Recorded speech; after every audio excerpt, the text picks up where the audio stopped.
After studying this module, you shall be able to understand the distribution of ions in solution of strong electrolytes, calculate the charge density near the central ion using Poisson equation.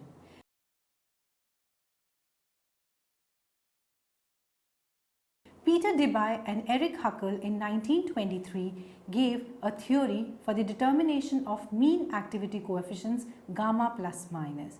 Debye and Hückel noticed that solution that contains ionic solutes do not behave ideally even when the concentration is low. In order to calculate the dynamics of a solution, concentration of the solute is the most important parameter. Since in case of ionic solution there exists attraction between ionic species, therefore Debye and Hückel gave an extra factor termed gamma, which is defined as activity coefficient. It takes into consideration the interaction energy of the ions in the solution. In other words, mean activity coefficient gamma plus minus is the measure of ion-ion interactions. Debye and Hückel gave postulates in support of their theory, which are as follows. Number 1. Ions are treated as hard spheres and point charges. Number 2. The ion-ion interactions are supposed to be Coulombic forces which vary with distance as 1 by r square. Number 3. The medium, that is the solvent, is assumed to be a continuum of dielectric constant epsilon. Number 4. The concept of charge density ρ is introduced, which measures as a function of distance r. Number 5. Bulk charge density ρr0 is assumed to be 0, that is, the solution is overall electrically neutral.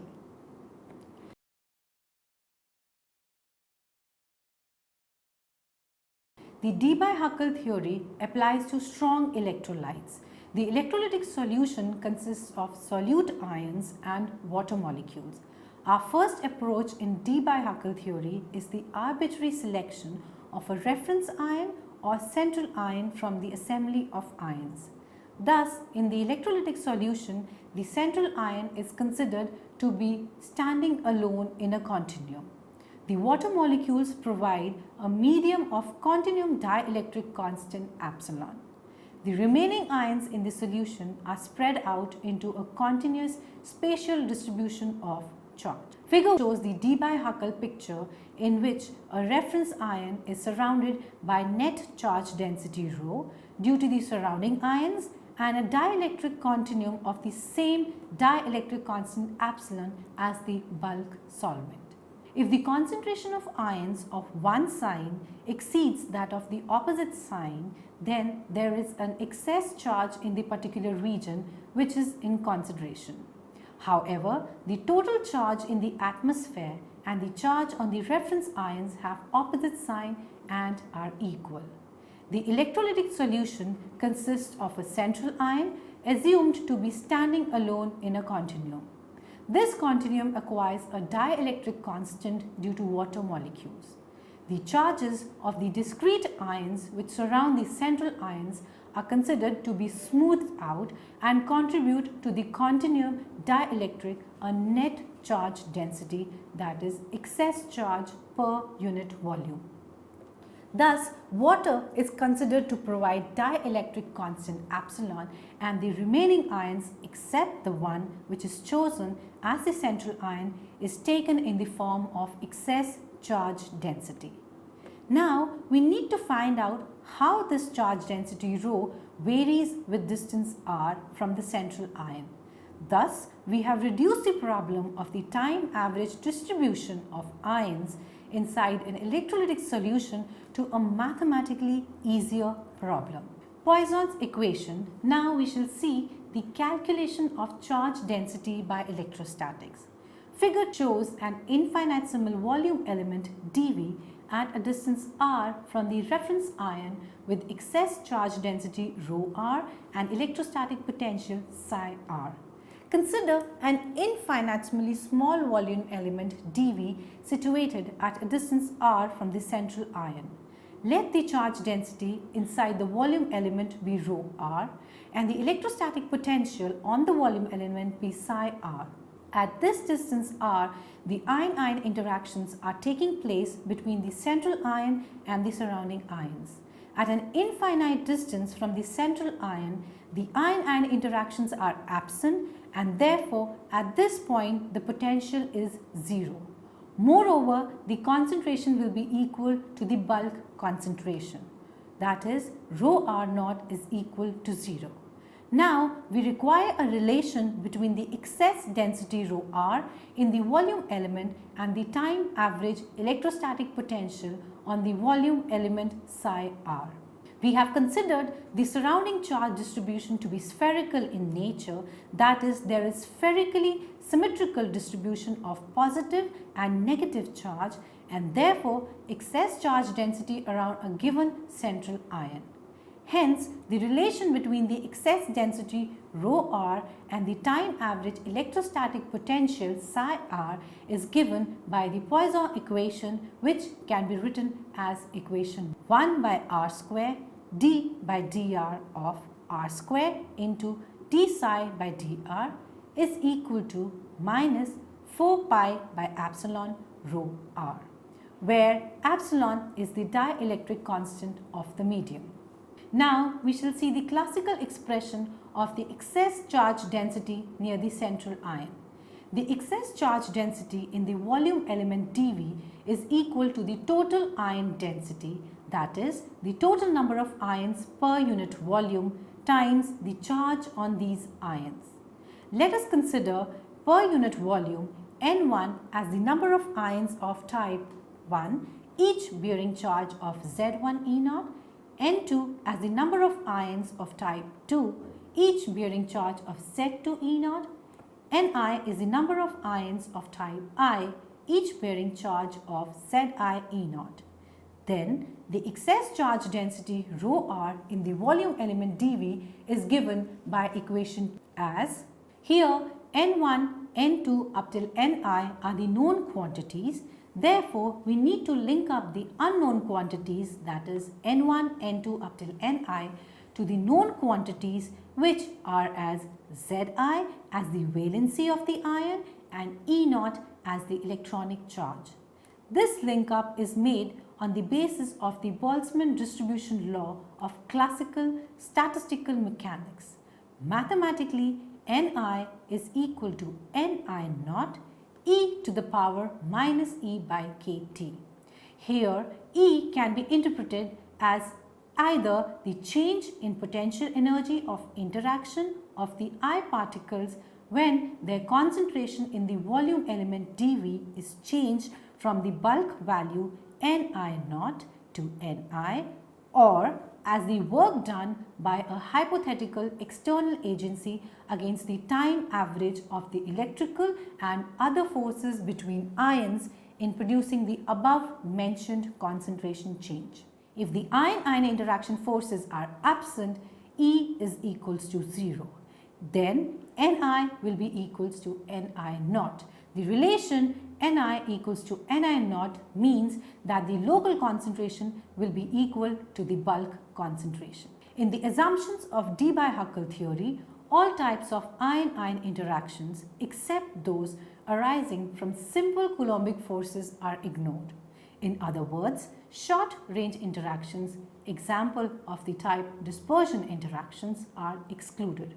Thus, the potential of average force E becomes the Coulombic potential energy of an ion of charge Zi E0 in the volume element dV, i.e. to the charge Zi E0 on the ion times the electrostatic potential psi r in the volume element dV. That is, E is equal to Zi E0 psi r as given by equation 5.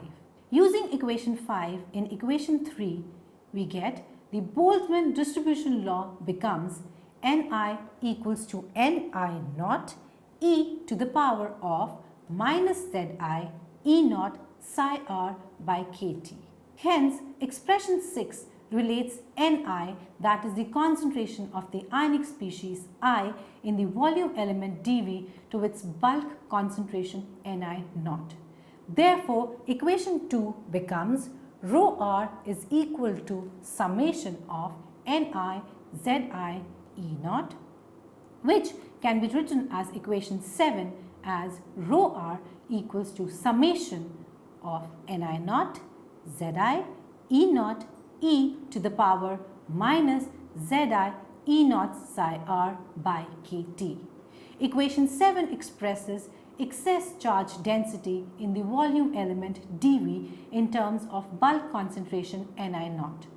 Thus, excess charge density near the central ion is given by a classical law for the distribution of point charges in a Coulombic field. Now, we shall see the linearization of the Boltzmann equation. Debye and Hückel decided to carry out the analysis only for the system in which the average electrostatic potential psi r would be small, so that Zi E naught psi r is much less than kT, or Zi E naught psi r by kT is much smaller than 1. This is equation 8. Using the above assumption, we can expand the exponential in equation 7 in a Taylor series, that is, this is equation 9. Only first two terms of equation 9 are taken into consideration while other terms are neglected, so we get equation 10 as, using equation 10 in equation 7 we get, or equation 11 can be written as the first term in equation 11, that is summation Ni naught Zi E naught, gives the charge on the electrolytic solution as a whole. Moreover, the electrolytic solution must be neutral, therefore this term is 0. The local excess charge densities near ions cancel out because the excess density near a negative ion is compensated by an excess negative charge density near a positive ion. Hence, summation Ni naught Zi E naught is equal to 0. Therefore, equation 11 reduces to equation 12 as. Now, we shall see the linearized Poisson-Boltzmann equation. Two expressions have been obtained for the charge density rho r in the volume element dV at a distance r from the central ion. The two expressions are as follows. Number 1, the Poisson equation, as rearranging 1 we get this is equation 1a. Number 2, the linearized Boltzmann distribution, as this is equation 12. Here summation I refers to the summation over all the ionic species I. Equating equation 12 and equation 1a, we get equation 13 as. Equation 13 obtained is known as the linearized Poisson-Boltzmann expression. The terms on the right hand side within the parentheses of equation 13 are constants.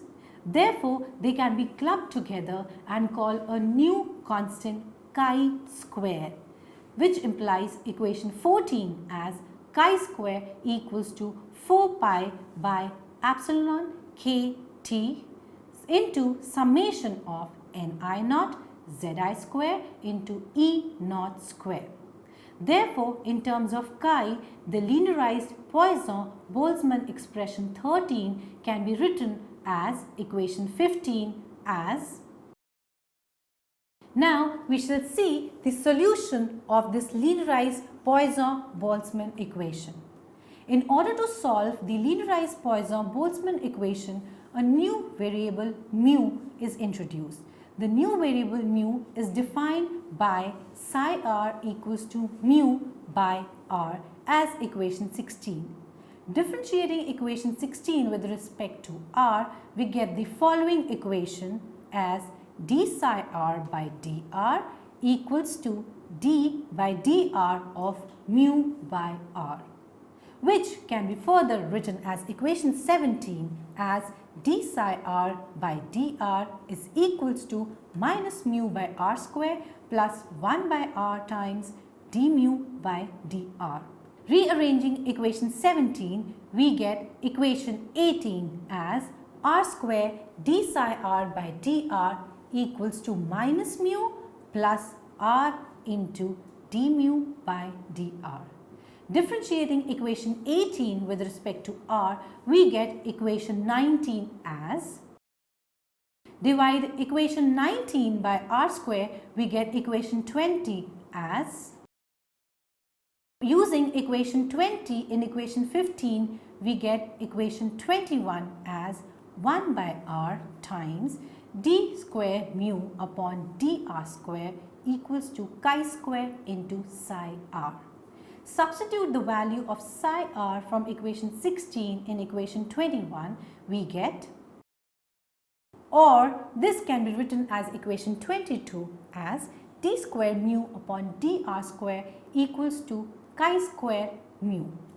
We should note that the differentiation of an exponential function results in the multiplication of that function by the constant in the component.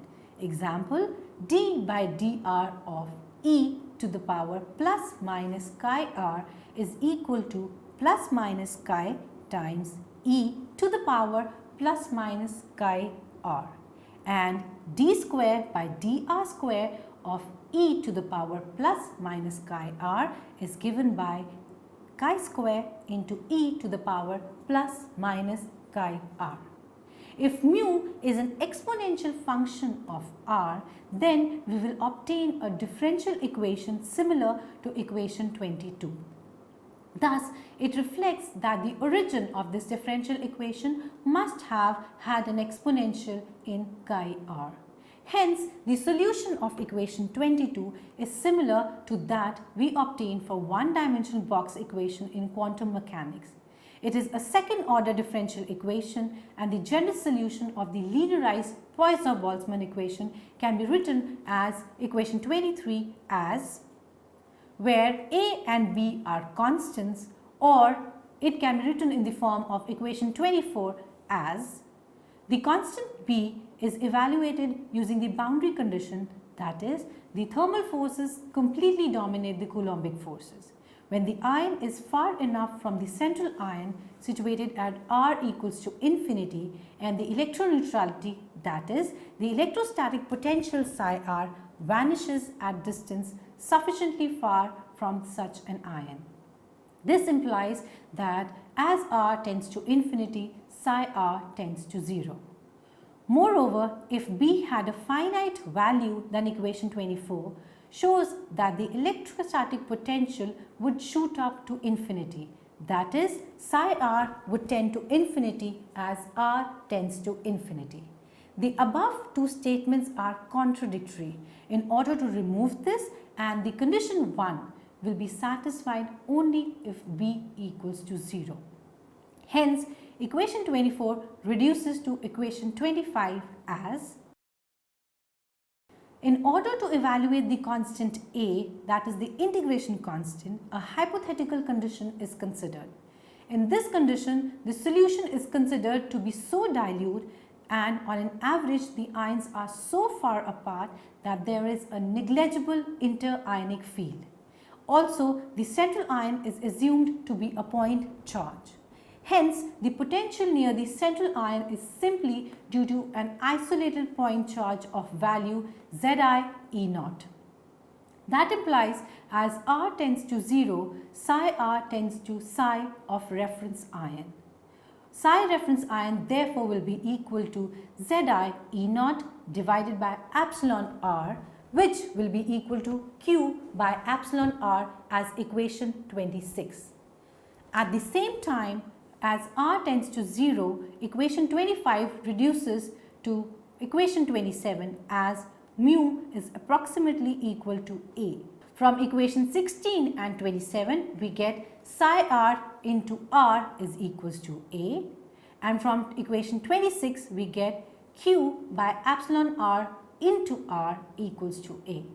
Thus, a is equals to q by epsilon, or a equals to Zi E0 by epsilon as given by equation 28.